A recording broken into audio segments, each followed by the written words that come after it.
यहाँ गुगदू भी मिन के घर रुकने का डिसाइड करता है, लेकिन ये तीनों रात भर सोते नहीं हैं, बल्कि ड्रिंक करके बॉन्गसुन को परेशान कर देते हैं। दूसरी तरफ वो क्रिमिनल अपना नेक्स्ट टारगेट खोज लेता है। सुबह में गुगदू को पुलिस स्टेशन से कॉल आता है, जहां वो इससे बताते हैं कि फोन कॉल की लोकेशन पता चल गई है, तो तुम जल्दी से ऑफिस आओ। गुगदू जल्दी से तैयार होकर ऑफिस पहुंचता है, जहां ये सभी पुलिस वाले मिलकर उस लोकेशन पर पहुंचते हैं और एक बंदे को अरेस्ट कर लेते हैं। लेकिन पूछताछ के बाद इन्हें पता चलता है कि ये क्रिमिनल नहीं है, बल्कि एक बेगुनाह है।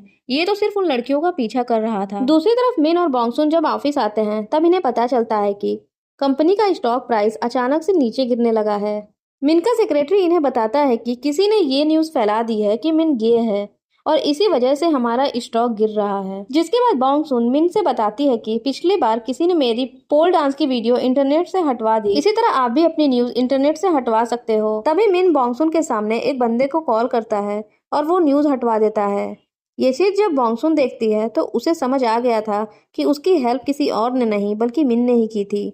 अब वो अपने बॉस से बहुत प्यार से बात करने लगती है। तभी मिन को मैसेज आता है कि उस दिन जिसने इन लोगों पर गोलियां चलाई थी उसका पता चल गया है और ये काम बेक का होता है। जब ये दोनों बेक के पास जाने के लिए निकलते हैं तो इन्हें रास्ते में एक सिरफिरा मिलता है जो रोड पर एक लेडी से बदतमीजी कर रहा था। बॉन्गसुन को इस पे इतना गुस्सा आया कि ये इस बंदे को उसकी गाड़ी के साथ ऐसा घुमाती है कि बंदा तो अपने होश खो बैठता है। थोड़ी देर में ही वो इससे माफी मांगने लगता है और कहता है कि मैं ऐसा दोबारा नहीं करूंगा। ये जितनी भी चीजें हो रही थी मिन दूर खड़ा देख रहा था। मिन बॉन्गसुन से पूछता है कि तुम इतनी छोटी सी हो तो तुम्हारे पास इतनी ताकत कहाँ से आती है, जिसपे बॉन्गसुन इसे अपने खानदान वाली बात बताते हुए कहती है कि मेरी बेटी जब होगी तो वो भी स्ट्रॉन्ग गर्ल होगी। बॉन्गसुन को अपनी ताकत पर शर्म आ रही थी क्योंकि ये अपनी पावर्स को कंट्रोल नहीं कर सकती थी। इस पे मिन इससे कहता है कि मैं तुम्हें ट्रेनिंग दूंगा ताकि तुम अपनी पावर्स को कंट्रोल कर सको। अब सीन गुगदू की गर्लफ्रेंड पर शिफ्ट होता है, जहां वो गुगदू से ब्रेकअप कर लेती है। यहाँ गुगदू को थोड़ा बुरा लगता है, फिर भी वो खुद को संभाल लेता है। इधर फिर से मिन बॉन्गसुन को अपने घर ले आता है, जहाँ फैमिली डिनर के टाइम ये अपने डैड से कहता है कि बॉन्गसुन मेरी गर्लफ्रेंड है,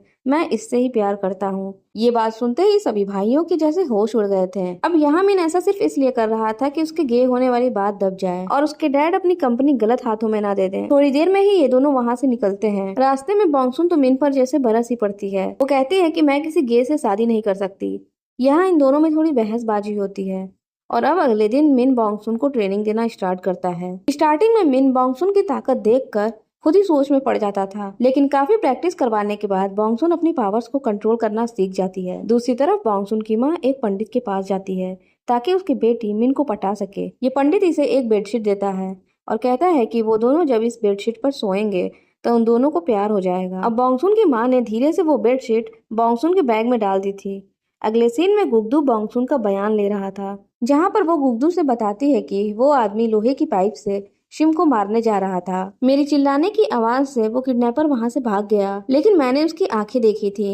ये वही आदमी है जो उस दिन हॉस्पिटल में था। यहाँ पर बॉन्गसुन गुगदू को सच नहीं बताती, लेकिन ये सिर्फ इतना बताती है कि उसे अजीब सी स्मेल आ रही थी, जैसे कि ग्रीस की स्मेल। अब जब बॉन्गसुन यहाँ से जाने लगती है तो गुगदू उससे ब्रेकअप वाली बात बता देता है। दूसरी तरफ बेक के गुंडे वुमेन की सेफ्टी का काम नहीं बल्कि उससे बदतमीजी ज्यादा कर रहे थे। लड़कियां इनसे डरकर भाग रही थी। ये मुस्टंडे कुछ कॉलेज स्टूडेंट को परेशान करने लगते हैं।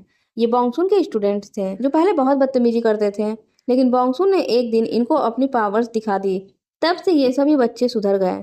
अब ये सारे स्टूडेंट इन मुस्टंडों से कहते हैं कि हमसे पंगा मत लो वरना हम अपनी दीदी को बुलाएंगे। इन मुस्टंडों को बच्चों की बातें मजाक लग रही थी, फिर भी ये बच्चे इन्हें वार्निंग देकर यहाँ से चले जाते हैं। तभी एक लड़की इस रास्ते जा रही थी कि ये मुस्टंडे उसे परेशान करने लगते हैं। ये लड़की बहुत डर जाती है। तभी एक बूढ़ी औरत यहाँ आके इन सभी मुस्टंडों को खूब मारती है और ये औरत कोई और नहीं बल्कि बॉन्गसुन की नानी थी। ये भी बॉन्गसुन जैसे ही ताकतवर होती है। दूसरी तरफ हम एक बंदे को मेडिकल शॉप पर देखते हैं। वो स्टोर की लड़की से थोड़ी बातचीत करता है और दवा लेकर यहाँ से चला जाता है। इधर क्रिमिनल के दिमाग से बॉन्गसुन अभी तक उतरी ही नहीं थी, जिसके बाद वो उस लड़की के पास जाता है जिसे उसने कुछ दिन पहले ही किडनैप किया था और वो इससे कहता है कि इस जगह को तुम अपना घर समझो।